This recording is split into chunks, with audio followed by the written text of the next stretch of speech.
"You don't belong here," the curator hissed, his words slicing through the champagne-scented air. The elderly woman's weathered hands, the same hands that had crafted the centerpiece diamond necklace displayed 20 feet away, trembled slightly as security stepped toward her.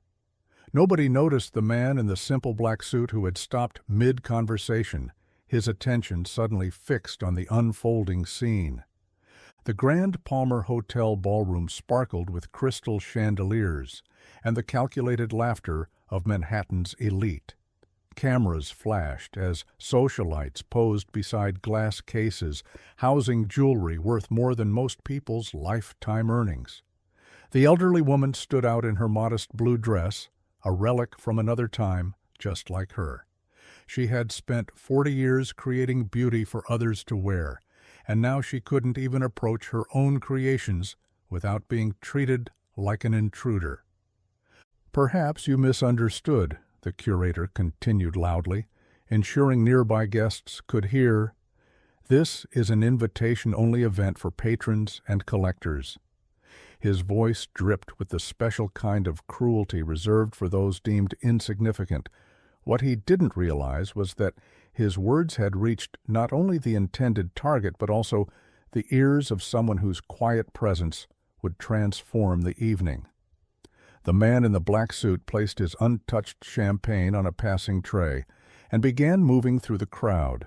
Eleanor Mason had spent 68 years of her life with precious stones and metals between her fingers. At 22, she had apprenticed under one of New York's finest jewelers, and by 30, her designs were adorning the necks and wrists of women who never knew her name.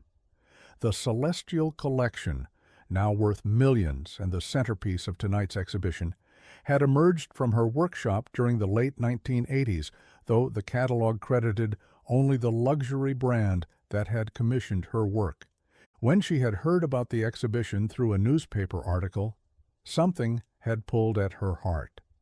She had taken 3 buses from her modest apartment in Queens, wearing her best dress, the one she had worn to her granddaughter's graduation. All she wanted was to see her creations one last time before they disappeared into private collections. She hadn't planned to tell anyone who she was. She just wanted to be near the pieces that had once been extensions of her soul, her fingers, her imagination. The nebula necklace, with its intricate diamond patterns forming a perfect spiral galaxy, had taken her 11 months to complete. Tonight, it sat in a bulletproof case, illuminated dramatically, while its creator stood rejected at the edge of the room. "Please," Eleanor said softly, her voice barely audible above the champagne glasses clinking around her. "I only want 5 minutes to see them. I made some of these pieces." The curator, Anton Wells, adjusted his designer glasses and exchanged a knowing glance with the security guard. They had dealt with all types before. The delusional, the attention-seekers, the uninvited. To them, she was just another disruption in an evening meticulously planned for Manhattan's wealthiest art patrons. "Madam, if you created these pieces, I'm sure I would know your name," Anton replied with practiced condescension. "These are authenticated works from the prestigious Lumière collection, worth more than—" He looked her up and down, taking in her sensible shoes and dated handbag. "Well, let's just say they're beyond value to those who appreciate fine craftsmanship." A small cluster of guests had formed now, their expressions a mixture of amusement and second-hand embarrassment. One woman in a red gown whispered something to her companion, and they both laughed softly, their gazes fixed on Eleanor's increasingly hunched shoulders. What none of them noticed was Keanu Reeves quietly making his way through the crowd. He had been invited as a courtesy, a celebrity presence to enhance the evening's prestige, though jewelry exhibitions weren't typically his scene. He preferred motorcycles and bookstores to diamonds and champagne, but a friend on the museum board had insisted. He had been observing the room from a quiet corner when the confrontation caught his attention. There was something in the elderly woman's demeanor that struck him, a dignity that the curator's words couldn't diminish, despite her evident distress. The security guard had now placed his hand on Eleanor's elbow, preparing to escort her out. Her eyes filled with tears, not of embarrassment, but of grief, for being separated once again from the works that contained pieces of her soul. For decades, she had created beauty that adorned the privileged while remaining anonymous herself. Now, in her twilight years, she couldn't even stand in the presence of her life's work. The guard began guiding her toward the exit, past whispers and stares, as the curator turned back to his important guests with an apologetic smile. The moment might have ended there, another small cruelty in a world full of them, had Keanu not been present to witness it. "Excuse me." Keanu's voice, though not raised, carried a quiet authority that made heads turn. The security guard paused, Eleanor's elbow still in his grip. The curator's practiced smile faltered as he recognized the actor approaching them. I believe this woman was explaining something important before she was interrupted. The room's ambient noise diminished as conversations paused, attention shifting to this unexpected development. "Mr. Reeves," the curator recovered quickly, extending his hand with rehearsed warmth. "What an honor to have you with us tonight. I was just explaining to this visitor that we have strict protocols for our exclusive events." The word visitor carried enough weight to convey his meaning. She doesn't belong. Keanu shook his hand briefly, but kept his focus on Eleanor, whose expression had shifted from resignation to confusion at this unexpected intervention. "I'd like to hear what she was saying," Keanu said, his tone gentle but firm. The security guard, suddenly uncertain, released Eleanor's arm and stepped back slightly. The curator's smile remained fixed, though tension had crept into his posture. Nearby guests watched with undisguised curiosity. The evening had just become more interesting than any of them had anticipated. Phones were discreetly raised, ready to capture whatever might unfold. Eleanor looked at Keanu with a mixture of surprise and cautious hope, her hands, those remarkable, skilled hands, nervously clutching her handbag. Eleanor began, her voice small but gaining strength with each word. "I was the bench jeweler for many of these pieces. That necklace there, the nebula." She pointed with a slightly trembling finger toward the exhibition centerpiece. "I spent almost a year creating the setting for those diamonds, each one placed to mimic the exact pattern of the Andromeda Galaxy." There was a murmur among the crowd. The curator scoffed, though less confidently than before. "Ms. Keanu asked gently. "Mason, Eleanor Mason," she replied, standing a little straighter. "Ms. Mason, what else can you tell us about these pieces?" Keanu guided her a few steps closer to the display cases, effectively placing himself between her and the increasingly uncomfortable curator. The crowd parted instinctively, many now recording with their phones, sensing that something significant was unfolding. "That bracelet," Eleanor continued, pointing to an intricate platinum piece with sapphires and diamonds, "has a hidden catch. If you press the third sapphire from the clasp and slide it counterclockwise, a small compartment opens." She smiled faintly at a distant memory. "The woman it was made for wanted to keep a photo of her late husband inside. No one who didn't create it would know that detail." The curator's face had gone pale. That particular feature had never been documented in the official catalog.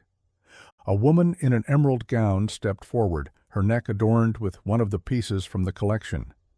"Is it true?" she asked, addressing not Eleanor but the curator. "Were these actually made by her?" The question hung in the air as Anton's composure visibly crumbled. He knew the answer. The luxury houses rarely credited their artisans, preferring the mystique of the brand name over individual recognition. "The Lumière collection was created under the direction of," he began, but Keanu gently interrupted. "I think Ms. Mason deserves to tell her story," he said, the simple statement carrying unexpected weight in the hushed room. "And perhaps to be near her creations without being escorted out." The curator's mouth opened and closed, caught between preserving the evening's carefully constructed narrative and the reality unfolding before dozens of witnesses with recording devices. Eleanor stood taller now, decades of invisibility beginning to fall away as Keanu guided her toward the central display case. The nebula necklace gleamed under perfectly positioned lighting, each diamond capturing and refracting light in a cosmic dance that Eleanor had orchestrated decades ago. "I remember every stone," she said, her voice gaining confidence. "This center diamond gave me so much trouble. It kept wanting to sit at the wrong angle." Her weathered finger traced the air above the case, not touching, but following the pattern she had created. "I worked through 3 nights to get it right." The guests were completely silent now, witnessing something none of them had expected when they donned their finery for the evening, the reunion of an artist with her uncredited masterpieces, facilitated by one of Hollywood's most beloved actors whose expression remained compassionate but resolute. "This is highly irregular," the curator attempted once more, his voice strained. "These pieces are authenticated as Lumière creations, part of their legacy of fine craftsmanship." But his protests were weakening as Eleanor continued to describe details that only their creator could know. The slight asymmetry intentionally placed in a pair of earrings to better frame a face, the hidden inclusion in a ruby that she had ingeniously incorporated into the design rather than rejecting the stone. "Perhaps," Keanu suggested, his voice carrying easily through the hushed room, "we should verify Ms. Mason's claims." He turned to the curator. "Do you have the documentation for these pieces? The original design sketches, perhaps?" The question was simple but devastating. They all knew such documentation either didn't exist or would confirm Eleanor's involvement while minimizing her contribution. A distinguished-looking man stepped forward from the crowd, the CEO of Lumière himself, attending the exhibition as its primary sponsor. His expression was unreadable as he approached Eleanor, studying her face with newfound interest. "You're Mason?" "Eleanor Mason?" he asked. When she nodded, a complicated emotion passed across his features. "My father mentioned you. He said you were the best hands he'd ever employed." The admission sent another ripple through the crowd. Keanu stepped back slightly, allowing this moment to unfold but remaining close enough to intervene if necessary. Eleanor faced the CEO, her expression a mixture of vindication and long-suppressed pain. 43 years, she said softly. "I gave your family's company 43 years, and when my eyes couldn't see the small stones anymore, I was let go with a modest pension and none of the recognition." The CEO's posture shifted almost imperceptibly. "That was a different time," he offered, the weakness of his defense apparent to everyone present. "The company has always operated on the prestige of the Lumière name, not individual." "But the hands that created these pieces matter," Keanu interjected, his voice carrying a gentle authority that commanded attention. "The vision, the skill, the thousands of hours, they came from Ms. Mason, not from a brand name." Phones continued recording as he gestured toward the gleaming displays. "We're all standing here admiring these works, discussing their value, their beauty, but until now, no one thought to ask who actually made them." Eleanor's eyes filled with tears, but they were different from before. Tears of long-awaited acknowledgment rather than rejection. A young woman who had been quietly observing stepped forward, her expert eye suggesting she was more than just a guest. "I'm the museum's head conservator," she explained. "Would you be willing, Ms. Mason, to explain some of your techniques for historical documentation?" The question represented everything Eleanor had been denied: recognition of her expertise, validation of her contribution to her craft. The curator began to object, but the CEO raised a hand to silence him. Something was shifting in the room, a rebalancing of power, of narrative, of truth. The elite crowd, initially dismissive of the elderly woman in her modest dress, now looked at her with new eyes. She wasn't an intruder. She was the reason they were all here, admiring beauty they had attributed to a brand rather than human hands. "I would be honored," Eleanor replied to the conservator, her voice steadier than it had been all evening. She turned to the display case containing the nebula necklace, and with the curator reluctantly signaling permission, the conservator carefully opened it. The room collectively held its breath as Eleanor, with latex gloves provided by the staff, gently lifted the masterpiece she had created decades ago. "The setting required a technique I developed specifically for this piece," she explained, her hands now perfectly steady as they cradled her creation. Each diamond needed to catch light from multiple angles while maintaining the galactic spiral pattern. As she spoke, her fingers traced the intricate metalwork between the stones, revealing secrets of craftsmanship that no catalog had ever captured. Keanu watched quietly, his intervention having created space for this moment, but understanding that it belonged to Eleanor. The crowd had formed a respectful circle around her, phones continuing to record what had transformed from a society exhibition into something far more meaningful, the restoration of credit where it had long been due. "Your work is extraordinary," the CEO finally said, breaking a silence filled only with Eleanor's gentle explanation of her techniques. "And you deserved better from our company." The admission, though late, hung in the air with the weight of decades of overlooked contributions. Eleanor looked up from the necklace, meeting his gaze directly. "There were many of us," she said simply, "craftspeople whose hands created the pieces that built your family's legacy. None of us asked for wealth, just acknowledgment." The truth of her words resonated throughout the room, the gathered elite suddenly confronted with the invisible labor behind the luxury they wore and collected. As the evening progressed, the exhibition was transformed. The curator, recognizing which way the wind was blowing, quickly had staff print temporary placards acknowledging Eleanor Mason as the primary artisan of numerous pieces. Eleanor moved through the exhibition with Keanu beside her, sharing stories and techniques with a growing audience of genuinely interested listeners. The museum's conservator followed closely, recording Eleanor's invaluable knowledge for the institution's archives. "This bracelet," Eleanor explained to a captivated group, "contains exactly 1,214 stones. I remember because it was my mother's birth year, and I thought of her while I worked on it." These personal details, these human connections to objects previously valued only for their brand and price tag, changed the way people regarded the collection. Guests who had come to be seen and to acquire social currency found themselves genuinely moved by the stories behind each creation. The CEO of Lumière, after several hushed conversations with his staff, approached Eleanor again.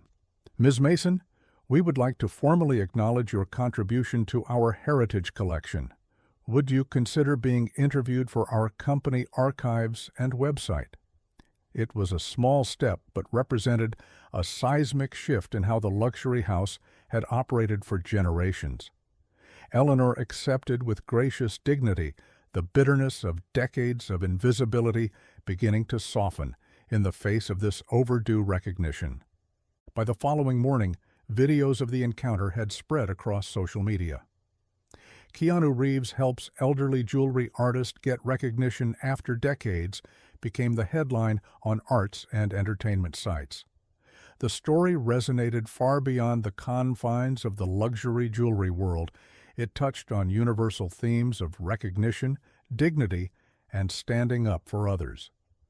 Eleanor found herself fielding interview requests and receiving messages from former colleagues, other uncredited artisans whose work had enriched major brands while they remained in obscurity. The museum, recognizing both the human interest and educational value of Eleanor's story, quickly arranged for her to lead a series of talks about traditional jewelry-making techniques during the exhibition's run.